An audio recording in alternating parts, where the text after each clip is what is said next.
warahmatullahi wabarakatuh. Untuk pertemuan pada hari ini saya akan coba memberikan materi tentang beberapa istilah yang digunakan dalam sistem pengaturan atau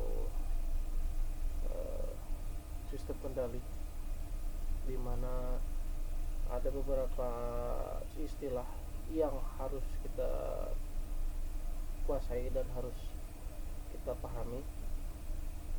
Seperti yang pernah saya sampaikan sebelumnya, jadi dalam sistem pengendalian atau teknik pengaturan itu hanya ada 3 poin penting yang harus dikuasai. Yang pertama adalah input, yang terdiri dari sensor dan sebagainya. Kemudian adalah proses,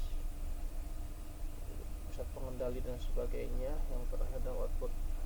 Jadi pada dasarnya sistem pengendalian otomatis itu sangat penting dilakukan karena akan sangat membantu manusia dalam mengatasi atau membantu manusia dalam menyelesaikan pekerjaan yang harus dilakukan. Seperti yang pernah saya sampaikan pada pertemuan sebelumnya, bahwa dengan kemampuan manusia yang terbatas, maka diperlukan tenaga-tenaga mesin untuk membantu pengendalian, sistem pengendalian atau pengaturan yang ada pada saat ini. Kemudian ada langsung ke istilahnya. Yang pertama, di sistem pengendalian atau pengaturan itu ada di sistem. Sistem merupakan kumpulan komponen-komponen yang saling berhubungan bekerjasama untuk mencapai suatu tujuan tertentu. Ini pernah saya sampaikan juga. Kemudian ada beberapa sistem yang dapat dipresentasikan dalam menyatakan sistem, yaitu di mana ada fisik, biologi, sosial, ekonomi, dan lain-lainnya. Dalam kita yang bergelut di dalam dunia industri atau nanti berhubungan dengan masyarakat, ada beberapa sistem pengendalian yang harus kita kuasai, di mana dalam sistem, misalkan dari sistem pengendalian kalau secara di industri, nanti sistem pengendalian tentang bagaimana melakukan pengendalian tentang suatu sistem proses yang ada di industri. Gitu. Kalau di sini ada contoh sebagai sistem perencanaan manusia. Ya, di sini ada banyak salah satu contohnya ada mulut, yang dimana masukannya kemudian masuk ke kerongkongan lambung, prosesnya di lambung, kemudian outputnya nanti di anus. Kemudian, ini contoh salah satu sistem yang ada kaitannya dengan dunia industri, yaitu di sistem pembangkit listrik tenaga air, contohnya di Jatiluhur ya, di PLTA. Ada komponen-komponen sistem pembangkit tenaga listrik ini dari air, meskipun di sini ada air terjun, misalkan kalau ya prinsipnya hampir sama dengan yang ada di sistem vertikal yang ada di Jatiluhur.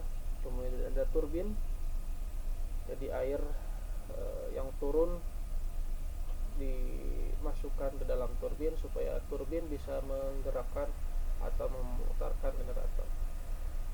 Yaitu di sini ya istilahnya proses atau plan ya. Jadi prosesnya atau plannya apa?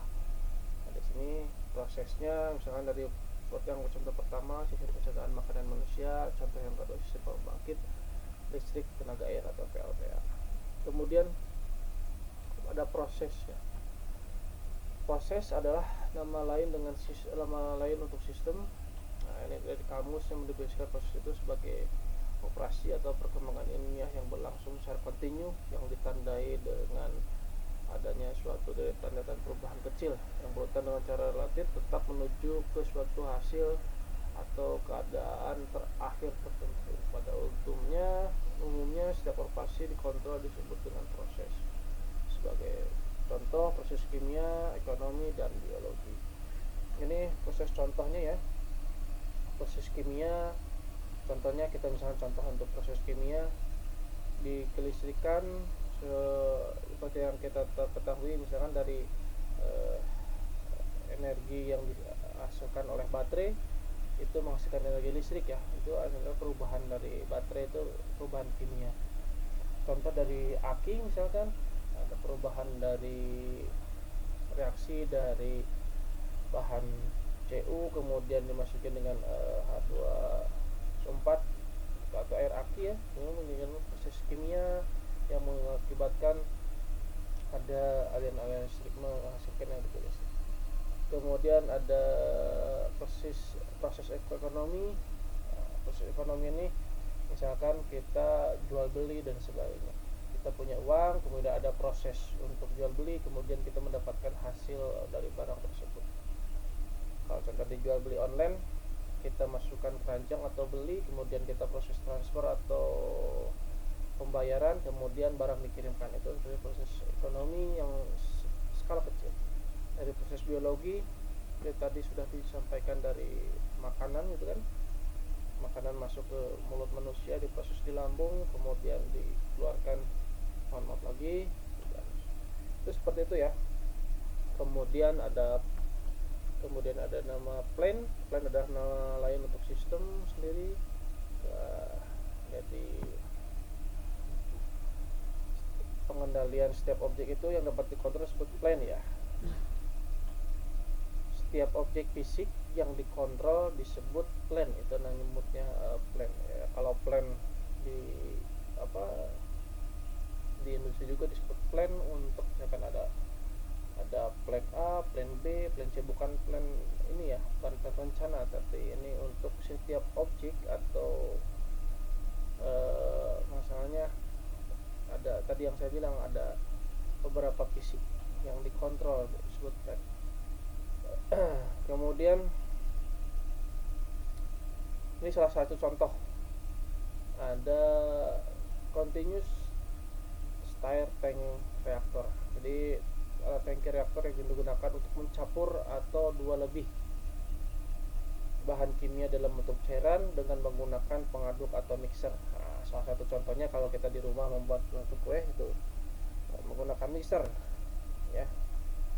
Adonannya seperti ini, ada inlet flow, kemudian outlet flow. Jadi sebenarnya ada dua, yang misalkan ada dua atau lebih bahan yang dicampurkan, meskipun di bawahnya ada heater nih ya, ada heater.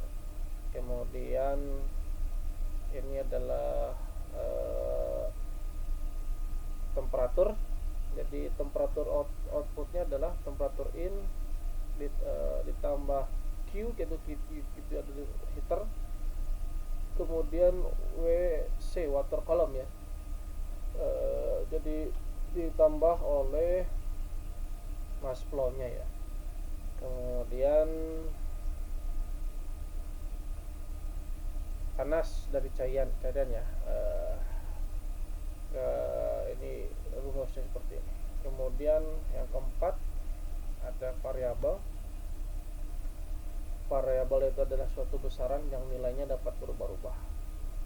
Variabel dapat diklasifikasikan menjadi masukan, keluaran, dan parameter.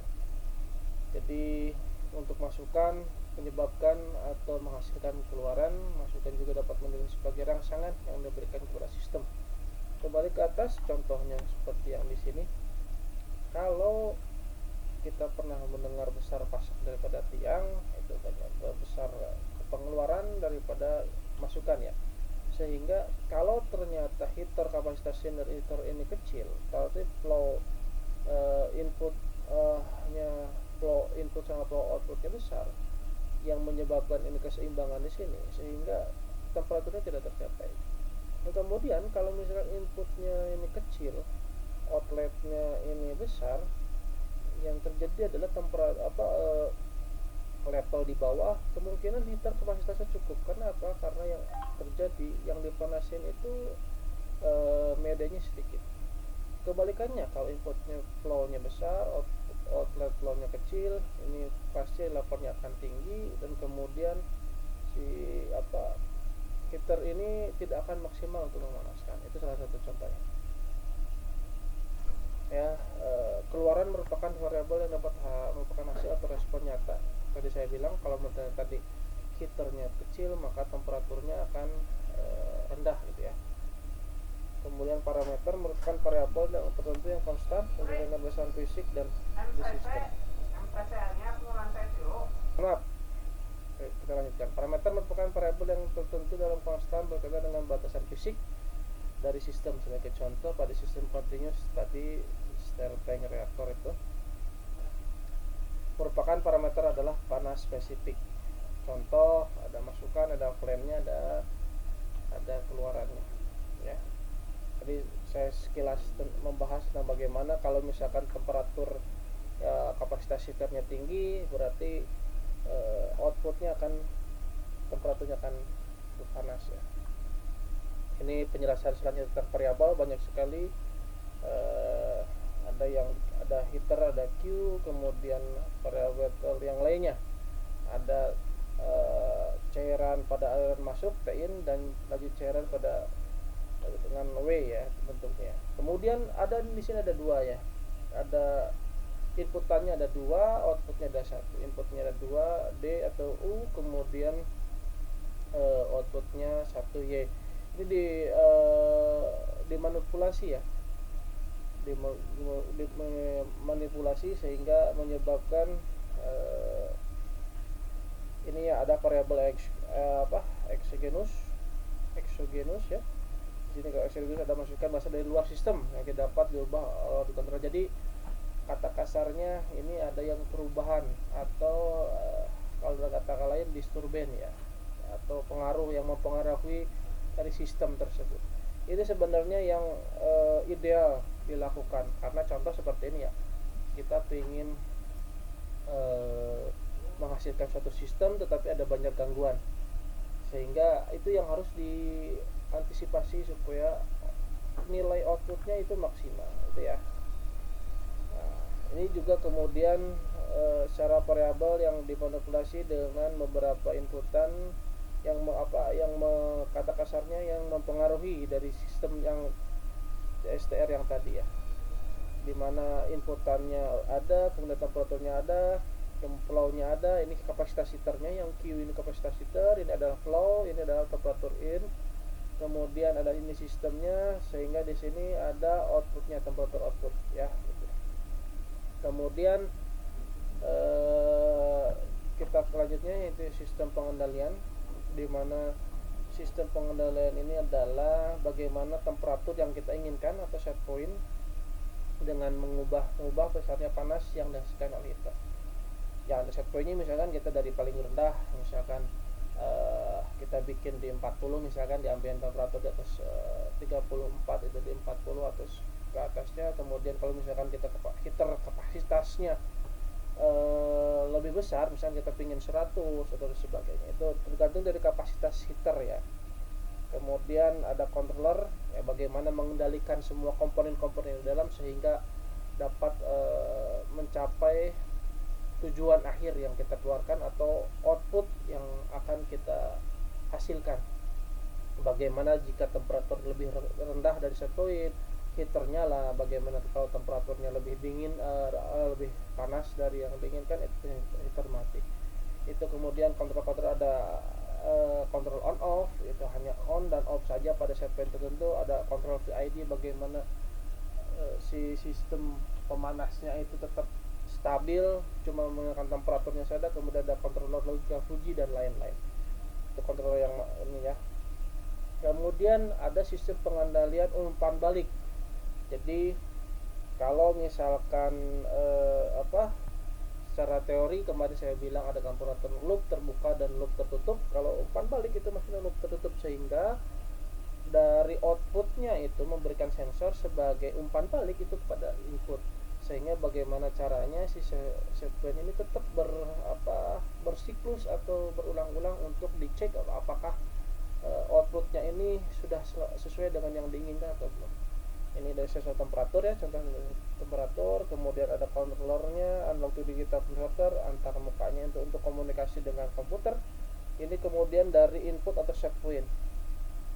kemudian ini ada outputnya, interface, penguat, relay, dan pemanas. Jadi ini umpan balik, jadi sehingga proses ini tetap akan disikluskan dengan sensor temperatur ini, sehingga kita hanya memasukkan set point yang di sini, yang di input program ini, dan sensor akan membaca ini. Kemudian kalau misalkan tadi saya bilang kalau sensornya membaca temperatur ini, membaca temperatur terlalu tinggi, akan mengurangi bagaimana si pemanas ini tidak terlalu besar, ataupun sebaliknya. Itu dari fungsi contoh yang diinikan sistem umpan balik ya.